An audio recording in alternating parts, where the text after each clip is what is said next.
beside me. I'm so thankful for you guys. So we have an amazing lineup of speakers for you guys today, and I hope you can stick around to hear them all because they have some really amazing things to say, and their voices deserve to be heard. So thank you all so much for coming. I want to say thank you for each and every one of you for coming here and supporting us and supporting Black Lives. And I want to say what an honor it was to organize this with these beautiful people, and they are here to support us, and they did such an amazing job. Look at all of you here today, and thank you so much. But it is so great to see Framingham here today, and I am just so excited for Framingham's youth stepping up and leading in a way that they have always led, leading us to reflect on our role in society, leading us to reflect on what we have failed to do, what we have done wrong, and what we continue to do wrong. This movement of Black Lives Matter is not a new one. It's been around for a very, very long time. But what I am loving seeing in our community and across the country and across the world are new people stepping up, wanting to be better allies. People who 3, 4, 5 years ago weren't uttering Black Lives Matter, but now are, loudly and clearly for everyone to hear. It wasn't that long ago that Colin Kaepernick knelt. The NFL didn't ignore him. White America didn't ignore him. Instead, white America worked to silence him. But he kept kneeling to show America that police brutality is a reality in all of our communities. He kept kneeling, imploring white America to reflect on privilege. Privilege that white folks here, striving to be allies, have all used to our advantage at one point or another every single day of our lives. He kept kneeling, and people echoed that chant of Black Lives Matter.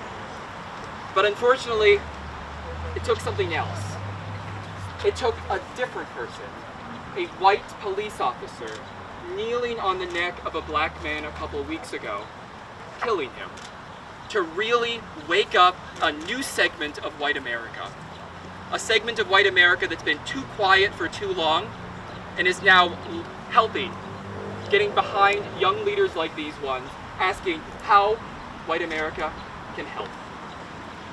But here's the thing, for those of us out there, I'm talking to other white people, those of us who want to be allies, this is a movement we may want to support, but it is not our movement to decide its direction or its techniques. It is not our movement to lead. We've done that enough. And look where it's taken us as a community. This is a time for us to stop, to reflect, and to listen. This isn't going to be easy. This isn't going to be solved with a photo op or chanting Black Lives Matter at 1 or 2 protests. But this sort of justice work is uncomfortable. It calls us all to reflect on who we are, who we want to be. And admitting our own privilege in society is just the first step. We need to keep our ears open. We need to listen and follow these youth and work towards that America that we have talked about but have not yet experienced. There are legislative fixes that we're going to explore along the way. But as with all justice movements, we don't need simple technical fixes. The legislature needs to spend the time, and Maria Robinson and myself and all of our colleagues are going to make sure that we do it, that we reflect on those instances in which white privilege has been written into the law of our Commonwealth. We're going to keep our ears open, we're going to listen to our colleagues of color, and we're going to do everything we can to change the laws on the books. But we're going to need all of you as well, to keep the pressure on us, keep the pressure on each other, and to other white folks out there striving to be allies. Keep striving, keep listening, and keep remembering that this isn't about us. Thank you. I'm going to say Black Lives, y'all going to say Matter. Black Lives! Matter! Black Lives! Matter! What do we want? Justice! What do we want? Justice! About the time when I was 17 and I had just finished my shift. I went to go visit my twin daughters. I was driving home and I get pulled over. And I jokingly had said to the cop, let me guess, I fit the description. And he said, yeah, actually you do. Within a couple minutes, one cruiser turned into about 5, and I was surrounded. And I was sitting there thinking to myself, like, you've got to be kidding me. I didn't do anything. Just sat 10 minutes, 15, 25, 35 minutes later, they came back and handed me my ID. It turns out they had caught some other guy on a different part of town. There wasn't an apology. There was no recognition that I had been done wrong in any kind of way. And I remember just sitting frustrated. I went home and I was in tears talking to my mother and my father, who was a white Italian man. He came to me. He said, "You know, you just gotta be respectful and do the right thing." And I said, "But I don't know when I did the wrong thing." And I think that's a point that I want to drive home. That black people aren't doing anything wrong. That black people just want to live in peace and freedom. That I'm just trying to follow the legacy of David and Lola Hughes, who came up from Tuscaloosa, Alabama, with their 9 kids, to raise them to be free and happy. They're following the legacy of David Hughes, one of the only free black men in Alabama of his time, who worked with my grandmother, my great-grandmother, to build up a legacy and own over 200 acres in a time when black people were still sharecropping. They didn't have that property. They didn't have that land. I think about their fortitude, their resilience, their humbleness. And I try to live that every day. I try to live those practices in our work. But these are trying times, and it's important for us to not mix words. This isn't about politics. This is about lives. And as I talk to my white father, and we sit at the table, and he says, "Well, I don't understand why you're protesting in Worcester if this happened in Minneapolis." It's because you have to see the connection. That if an individual can dehumanize you in their minds, that it's not just happening in Minneapolis. It's happening all over the world. It's happening here in Framingham. At some point, we've got to recognize that we were all told a lie. That being black was different and wrong. But it's not. It's beautiful. I love my blackness. I wake up in the morning, I put my cocoa butter on. I put on some Al Green. Maybe some Mahalia Jackson if I'm having a rough morning. And I pay homage and I get down on my knees and I say a prayer, one burst of thanks to those black grandmothers and great-grandmothers that raised me. To my Italian grandmother who raised 10 kids on her own when her husband died of cancer. As we look around, we see the future right here. And it's not about tomorrow, it's happening today. We see these beautiful young people who have taken it on their time, taken it on their part, to organize and simply say, let's have a conversation about this. Yeah.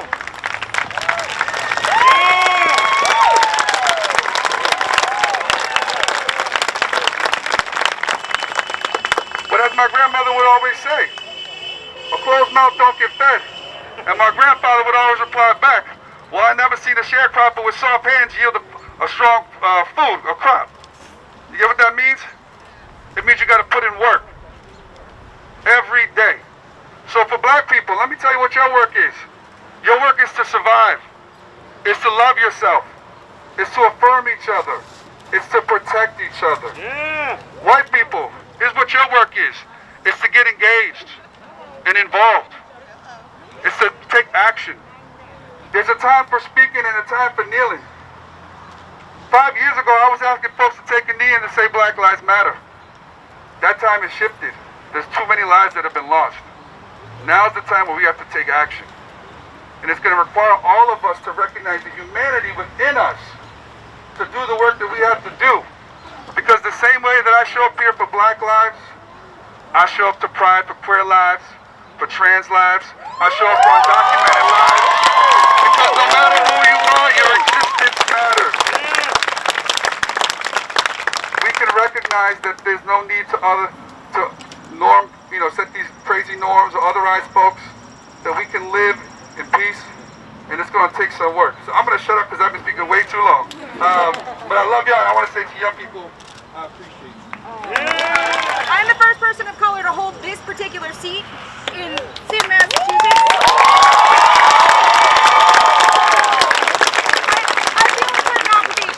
I feel an obligation to everyone. And right now, I've been being pretty loud, encouraging my LGBTI friends, family, allies to step the heck up, because it's time for us to be defending everybody. But let me tell you something. Being an elected official right now is also wild because we hear from everybody. We hear from everybody about everything all the time. And let me tell you, some of the emails I'm getting have been vile.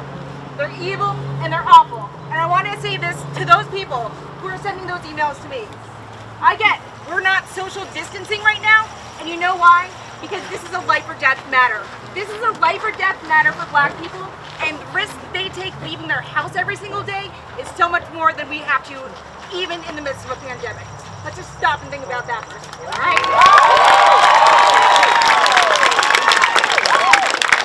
And I think one of my favorite things on the internet that I've read, and I read a lot of things on the internet because I'm 33 and that's who I am, but one of my favorite things is saying that people should be grateful that we're asking for justice and not revenge, all right? We should be grateful. We are looking for equality and for just being treated with some gosh darn respect right here, all right? So, I am a lawmaker. I am the first person to admit that we are not very good at always thinking about everybody when we're making laws. I literally earlier this year had to remind people that when we passed this distracted driving law, in previous times we only put up things in English and sometimes maybe Spanish. So doesn't that automatically just disadvantage people who don't speak English inherently? And we don't think about that enough. We don't think about that in everything that we're doing right now. I've seen so many bills that are basic common sense ideas sent to study, which means they're being killed. Bills saying police officers should not be able to have sexual relations with people in their custody. Got sent to study earlier this year. How insane is that? It's nuts. So right now, we, our legislative delegation, and I speak for Carmen Gentile, who couldn't be here today, Jack, who you heard from before, we're supporting what the electeds of color and the Massachusetts Black and Latino Caucus have put forward as their 10-point plan for justice. All right? And that includes 4 bills that we want to see passed in this session.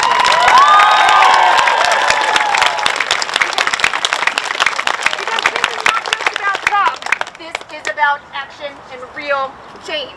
So one of those is putting together what's called POST, and I want to make sure I get this right. And so it's a Peace Officer Commission, and that's going to start to look at the process by which police officers are commissioned and how we could potentially decertify them in the future if there's wrongdoing. We have a bill from Representative Liz Miranda, who is literally one of the most badass women I've ever met, and whose family has been really horribly affected by COVID. They've lost multiple people in her family from COVID already, which just emphasizes the fact that our Black and Latino brothers and sisters are getting hit by every which way right now, and they're still coming out and doing this. But she has this bill that's going to put severe limits on use of force. And I think it's going to get rid of no-knock warrants, which is what led to.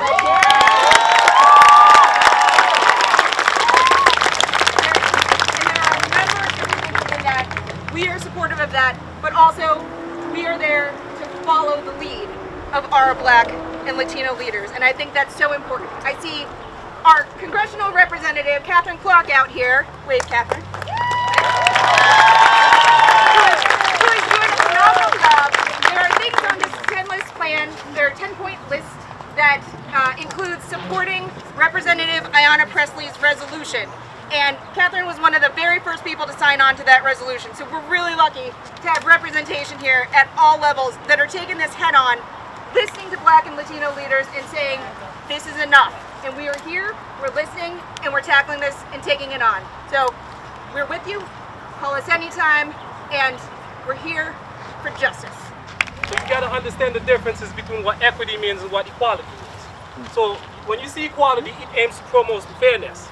But it can only work if everyone starts from the same position, right? From the same place and need the same help. The reason why we say equity is giving everybody what they need to be successful. Yes. So you might need one thing to be successful, somebody else might need something a little bit more than you to be successful. So we have to be able to give everybody what they need to be successful in life. FREE was founded out of the need for equitable education system here in Framingham. We focus on our 4 principles: policies and procedures, hiring and retention of teachers and staff of color, professional development, and curriculum and teaching practices in the district.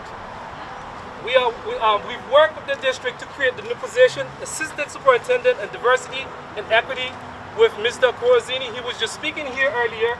And we have also worked as members of the school committee to work to create the current equity audit that Framingham is currently undertaking with those success.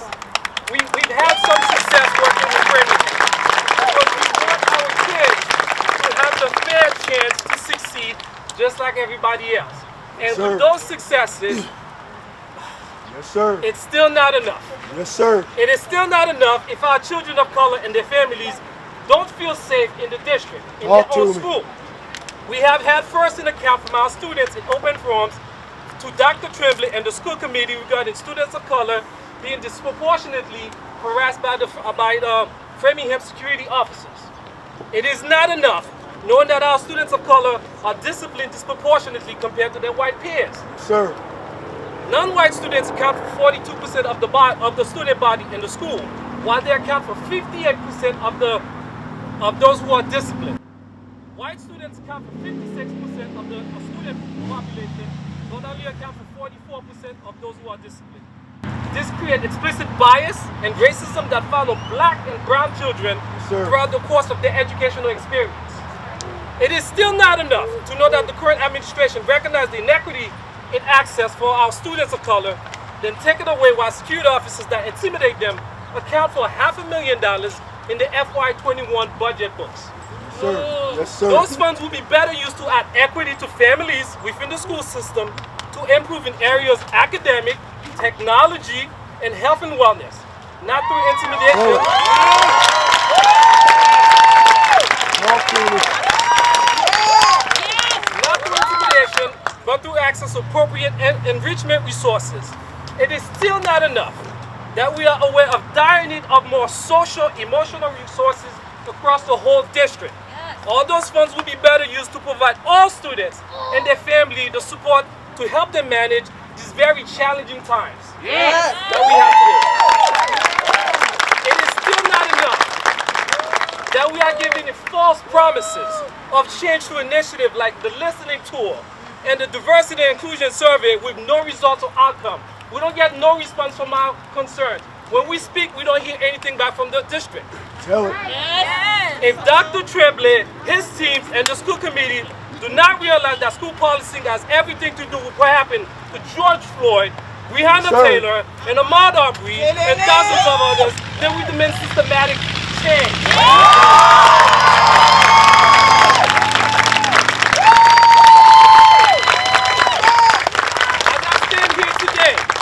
Framingham Families for Racial Equity in Education stands alongside the Black Student Union and all other groups across the city and throughout the nation in a call to defund police. This is not an anti-police movement. I just want to be clear on that. Yes, sir. This is not an anti-police movement. Yes, So sir. I just want to make sure that you guys understand that. Yes, when sir. we say defund the police, that doesn't mean we're against the police. What we're asking for, Talk to me. Yeah, take a breath. Talk to me. but for us, what we're asking for is to use those funds that's being used by the police to better service all our students in the Talk schools. to me. Yes. Not one, not two, but all students. The nation and allies have shown that racism is an issue in America. Our education system is in need of repair. Our youth are protesting. Framingham Public School, align your words with your actions. We hear a lot from you, but we haven't seen a lot of action from you. Talk to me. I originally planned to come over here and read a poem, but as I looked around and seen everybody, I wanted to speak from my heart. The past few weeks have been very stressful because I've realized that we have all witnessed the murder on our phones, and we have not been able to do anything about it, which angered many of us. When we see that murder and we see the George Floyd pleading for his life and the cop ignoring him, it angered many of us. The reason I was stressed is because I realized so many people are doing things, but I was living in so much fear of doing something that I thought I was I was being feared of being judged. I felt like I could have done more. I realized as I looked more and researched more, this has been going on for a while. And the reason that it's been going on for a while is because we are constantly pointing fingers at each other and telling us that you're the problem, or you're not doing enough, or that you are part of the problem, or that whatever you're doing is not helping. And many of us that is our fear of being that person that they're pointing their fingers to. I think instead of just berating everybody, let's just stand together as people of color, as white people, as black people, and just continue to fight. Yeah. That's the only thing that we can do right now. Colin Kaepernick started it, let's try and finish it. Because we can all be here and we can all say Black Lives Matter, but the problem is going to continue to go if we continue to place blame and point fingers at everybody. So I just wanted to say that I'm very proud to be here, and I've been living in fear of being judged, as I said before, but I think that's going to change. I wanted everybody to scream Black Lives Matter. Black Lives Matter! One more time. Black Lives Matter! All right. Thank you, everybody. Good afternoon, Framingham. Good afternoon. Are we proud of our young people, though? Yeah. Are we proud of these young people? Yes, ma'am. Just as our previous speaker said, when I watched the video for the first time, for 8 minutes and 46 seconds, somebody bragging for their life. I can't breathe. I can't breathe. I can't breathe. I will tell you, people of Framingham, I dropped to my knees and I did the ugly cry. Not just the cry, the ugly cry. That's right. Because we were all traumatized in that moment. We all witnessed somebody killed, murdered.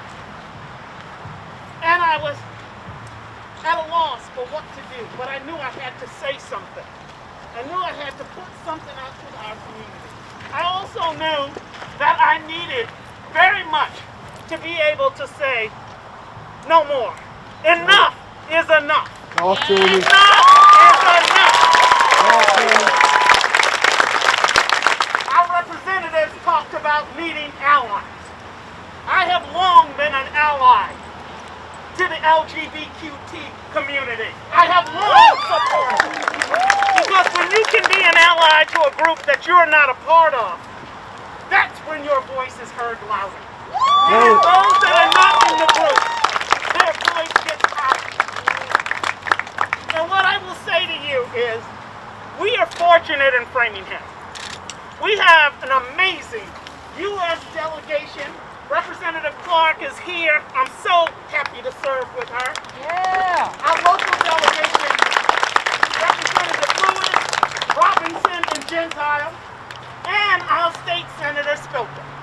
All are working hard together to make a difference. They legislate. My job as the mayor is to enforce. Now I will say to you, I'm looking at everything very carefully because it's one thing to march, it's one thing to rally, it's one thing to protest. Tell it. Now we need some action. We need some action. And that action has got to mirror what we say we value. Black lives! Matter! Black lives! Matter! We've got to mirror it in our schools, in our workplace, in everything we do. And I will say to you, those of you that want to make a difference, run for an office. Run for an office. To stand here and say, I am the only African American woman who is a mayor of a city in the entire state of Massachusetts. Well, It's not something I'm proud of. We can do better. We need to do better. And I will end and say, know that in our city, I am moving this initiative forward. We're not stopping with the march and going home. We're going to continue to dialogue and continued action. On Yes. next Tuesday, I'm bringing our young people together to talk about this, to continue the dialogue. Let me know what they need in order to feel safe and secure in the city of Framingham. Talk to me. And I will Talk to me. And I will leave you with one more thing. And I'm going to say one thing that I am so proud of is all our white people. Every last one of you that have been out marching, writing me letters, Yes, asking sir. what can we do, where do we need to go? Yes, ma'am. I'm going to tell you where we need to go. Use your privilege to Yes, help ma'am. move this initiative. Yes, ma'am. Talk to me. And how you use your privilege, you Talk to me. demand change. You demand change, and someone once said, I need to know when I'm witnessing racism. Anything you see there's a mistreatment of somebody that you wouldn't stand for yourself, that's racism. Talk to me. It's easy. Talk It's to easy me. to figure out. And when you stop just saying, you know what, I didn't know what to say. See, I want to empower you to know what to say. I want to empower you to know what to do. And that's how you use your power. That's how you use your privilege. And I hope the city of Framingham be a model for this country. Because I know there's caring, loving people in this city. Yes. I know that. Yes, ma'am. They don't step down, they step up when Yes, need ma'am. be. And I appreciate each and every one of you. So ma'am. thank you, Framingham. Keep showing it. I want to thank the mayor, I want to thank the officials, but most of all, I want to thank the heroes out here today. Every one of you is a hero.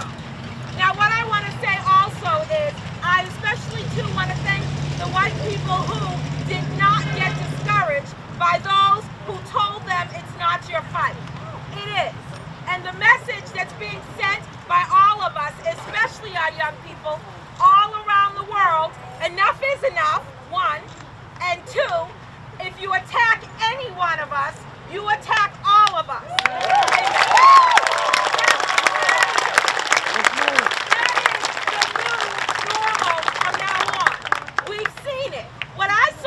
When I saw the video, right? Not only were they pretending to be holding somebody, you know, just holding him down, I saw that officer gleefully applying more and more pressure. He knew what he was doing. And I say thank God for the police who stepped up and stepped onto the right side of justice, as opposed to standing by a murderer because he has on a blue uniform. And I would say all police need to do that. But we need to stand up and stand against anyone doing that kind of wrong. And then there are those who are saying, this doesn't happen in Framingham. Does it happen in Framingham? Yes. Yes. Yes, ma'am. And we are not going to live the lie anymore. I spent all day on Framingham Chat defending myself because I could care about graffiti on a rock, but not as much about murder against black people. Finally, the cavalry of people of all colors came after they came home from work and spoke up. And that's what we need to do. It's going to take the young people like yourselves to keep up the pressure, to lead, to begin to lead, to get involved, to stay involved. And for the older people, your work is not done. We have to work with the young people. Keep it up. Black Lives Matter, all lives matter. My district is full of people of color, people of all colors, all cultures. They are happy to see all of this, and they stand here too. All of Framingham, as the mayor said, speak up and show where you really stand on issues. Do not be deterred. We support you. We keep it up. And again, what do we say? Black lives matter. Black lives matter. And as I said to one woman, if you don't understand, we can educate you. All right? First off, I would like to say a big thank you to the president and vice president of the Black Student Union and of the Drama Company for making this happen, along with Sid and Vanessa. I would just like to say how nice it is to see so many people here. Every single one of you make me proud to be from Framingham. Every one of you. Not the sports teams, not the clubs, but every one of you here today.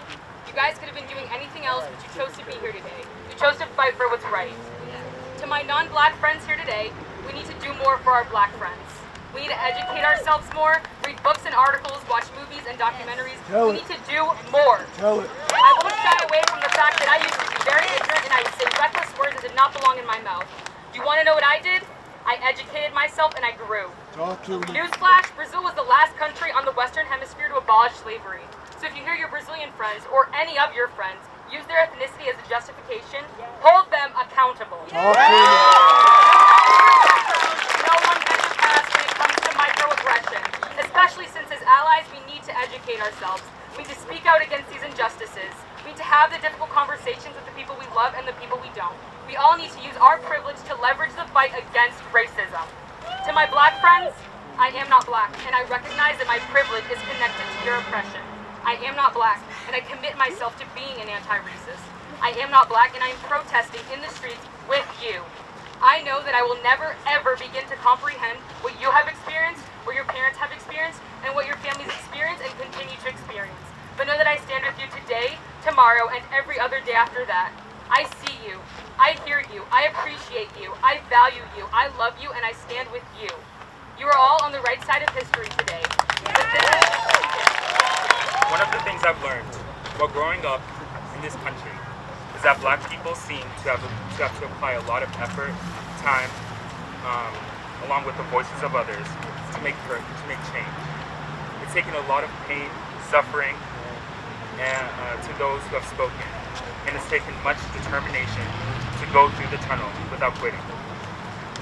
There has been much said and many lives sacrificed to get to where we are today, and it's exhausting to see that we aren't finished yet. As a high school student, my peers and I are often reminded to prepare for our future in this country. But for black students and future leaders, the thought quickly turns into worry, given the present state that we're in now, regarding how many problems black people face today. How can I imagine a future for myself if I'm not seen as an equal? When will the struggle end? Will it be a topic that is spoken on in history lessons to the next generation? Or will it still be a prevalent issue that persistently stomps on the well-being and the development of black people in America? The truth is, racism still exists, and to deny it isn't support of it. I want people today to recognize and understand that we are living in a generation that cares about this issue and is active and determined in solving it. The murder of George Floyd was shocking, not because it was another unarmed black man killed by police, nor was it because these police officers weren't immediately held accountable. As typical. It's because the 8 minutes and 46 seconds of him pleading for his life revealed the lack of respect for black lives. George Floyd's death was a catalyst that sparked the passion for change in our generation. The people here today and the people who are using their voice to support black lives have been making a difference in just the past couple of weeks, and it gives me hope because it shows that we are fighting for a purpose. We are not protesting just to create civil unrest. We are not protesting because it's fun, trendy. We are protesting because we are worried for how black people are being treated in this country and the future of black lives.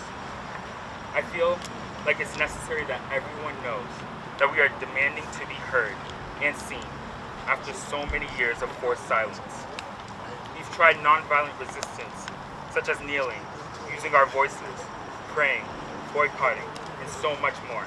In defense of ourselves, fighting and protesting has never came out of nowhere. We have realized that if you want anything to change in this country, compliance and silence does not give results for equality. I truly do believe that racism is going to end. However, we still need to fight and continue. Thank you. My name is Joy Kuna. I'm a rising senior at Framingham High School. I'm also an immigrant from the Democratic Republic of the Congo. Growing up in the Congo, I always thought of the United States as a welcoming place and a land of opportunities for all. I thought it would be a better place for people like me. However, living in America, I soon became aware of the structural racism, the social inequities and barriers that make it harder for people like me to have a fair shot at the American dreams. As much as some will refuse to accept it, structural racism still exists and continue to disproportionately segregate communities of color from access to greater opportunities. Black Americans are predominantly victims of police brutality as a result of anti-black racism and prejudices that have been around for decades. Racism itself is still alive, and it has been the longest running pandemic that has been exterminating black and brown people ever since the days America was founded. Over the last few weeks, we've seen the world come together in unimaginable ways to denounce and demand in action to an end to the racial inequalities that black Americans continue to face in the United States.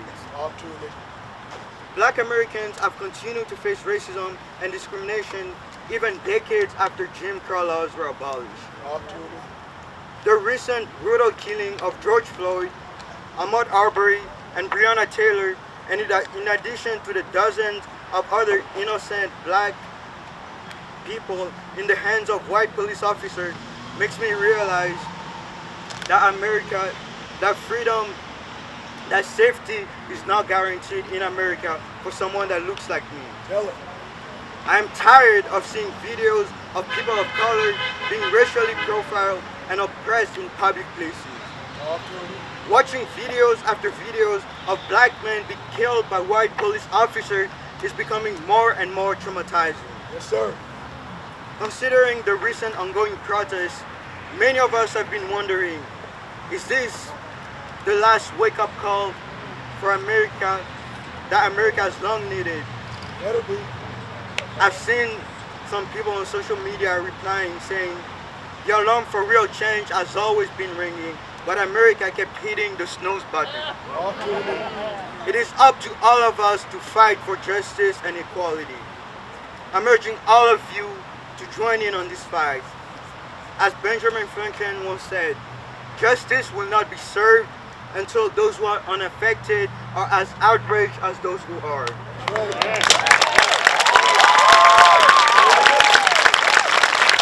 I encourage all of you here today to use your voice to make the change that has long been needed. On the mission. Use your voice to speak up for those who aren't being heard. Yes. Use your voice to stand up for justice. Yes, sir. Use your voice to educate people, yourself, and to join in on the uncomfortable conversations. Tell it. And most importantly, when it is time to vote, use your voice to make your vote heard. Good afternoon, everyone. My name is Ghana Jean-Pierre. Thank you for everyone for being here to support the same cause. I am here today because I am tired. Tired of conversations but no change. Tired of being silenced and invisible. Tired of seeing black bodies lay there in the streets. Tell it. Like Fannie Lou Hammer said, I am sick and tired of being sick and tired. We need to demand change now. We need justice for all the murders that America has in its hands. Yes, ma'am. It's not going to happen overnight, but it needs to happen starting with us and our community. Tell it. Black Lives Matter stands against racial inequality to protect black men and women. Talk to me. Black Lives Matter is standing against law enforcement and against the whole system because we know damn well it is not in our favor and it is broken.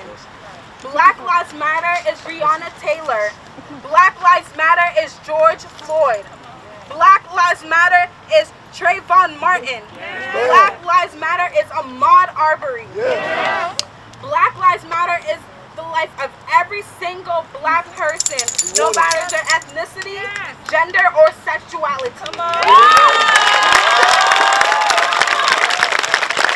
We need to start protecting and advocating for black and immigrant students at our schools. We are all here protesting because black men, women, and even children have been shot or suffocated by police officers. But yet we continue to fund officers in our hallways. In Framingham High School, officers are placed near the ESL and Phoenix classrooms where most of minority kids are in our school. They target these students and racially profile them. Black students are suspended or expelled 3 times frequently than white students and are more likely to be disciplined for subjective reasons such as behavior, attitude, and disrespect.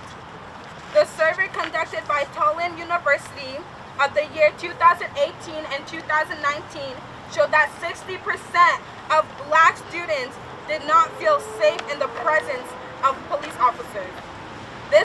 This number only rapidly increases because of all the traumatic events that have been happening in our country. This is something we cannot push away any longer. We need the superintendent and the mayor to support defunding police officers at Framingham High School.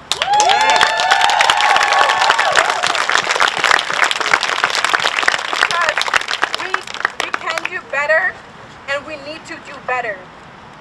The $300,000 annual salary used on the patrol officers could be used for so many other things and benefit of our school and community. A few of those things could be hiring more teachers and administration of color, especially black women.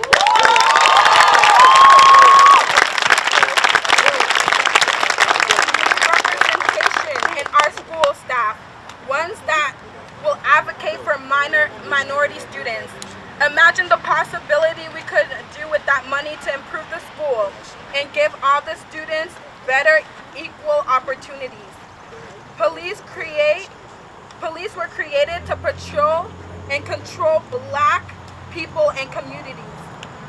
We want you, we want the community, and we want Mayor Spicer and Dr. Templin to sit with us and just listen to what the black students have to say and try to do something about what's happening in our country and our community. Yes, ma'am. I want to first start out by saying I am angry. I'm angry because my people are constantly disenfranchised and nobody listens. Tell it. I'm angry because even in Framingham, when I take a walk with my family, someone has to say, why are you here? Well, tell a story. I'm angry because I deserve to be heard. Tell it.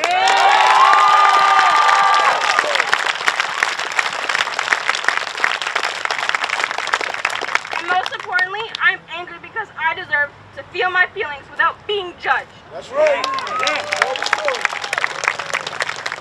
You're doing great. You're doing great. Go, guys. All right.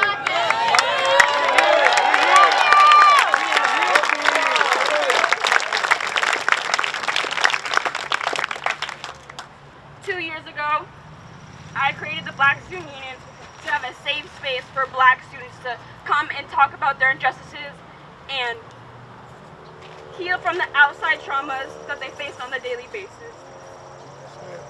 Throughout my time as president, we have endured so much. And during this time, our space has been tampered with and infiltrated, not physically, but emotionally. Tell it. Tell it. Our safe space has been infiltrated with comments like, the BSU causes a lot of trouble. Why is there even a BSU? Well, I'm here to tell you, we are here to stay. We are here to challenge the lingering, outdated lens of the Metro West community on its black community. And we are here to say so Framingham Public Schools can do better for its black students.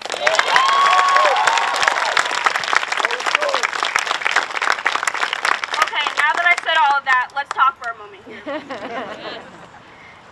Now, to my black students and students of color, if you have ever faced or heard some sort of racially charged slur or experienced a microaggression while at the Framingham Public Schools, raise your hand. Tell it. Tell it. Thank Raise them you. high. Now to my black mothers and mothers of color, raise your hand if you have ever heard, had to comfort your kid and had to come to the school with a racist act that affected them. Tell it. Woo! Raise those hands. Thank you. My personal message it is the system. Well, tell the story. Now that my officials and administrators see that this is happening, through these acts of police brutality that have been happening in the world today, we want this to serve as a message to the FPS administration to not just focus on what's going on around the country, but in your own backyard.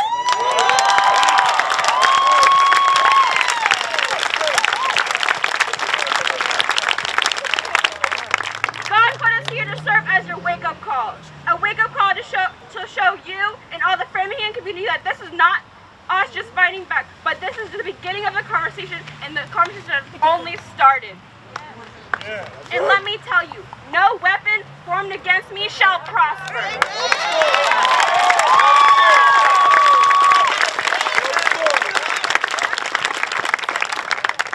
In closing off, I challenge all my white peers today who are protesting along with us today to not just be here in solidarity, but to take action. That's right. Sign the petition to take the student resource officers out of our school. When you hear the M-word in the hall, say, don't say that. Not in my school. Most importantly, don't just listen. Support us. Come talk to the Black Student Union.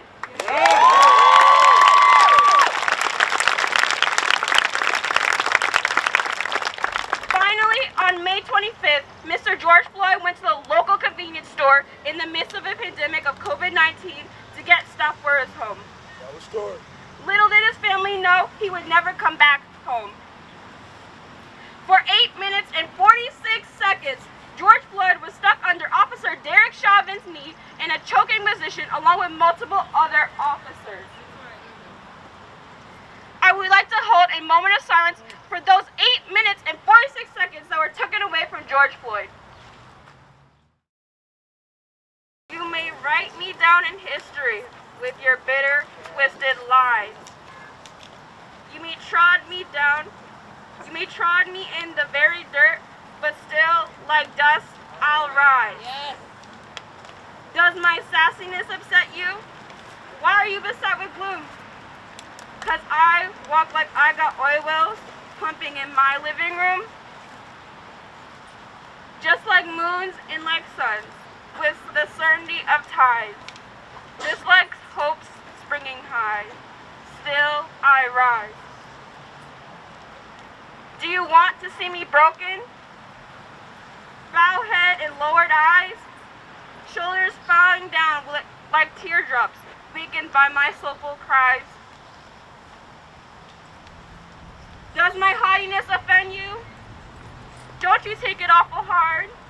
'Cause I lack like I've got gold mines digging in my own backyard. You may shoot me down with your words. You may cut me with your eyes. You may kill me with your very hatefulness. But still, like air, I'll rise. Does my sexiness upset you? Does it come as a surprise that I dance like I've got diamonds at the meanings of my thighs? Out of the huts of history's shame, I rise.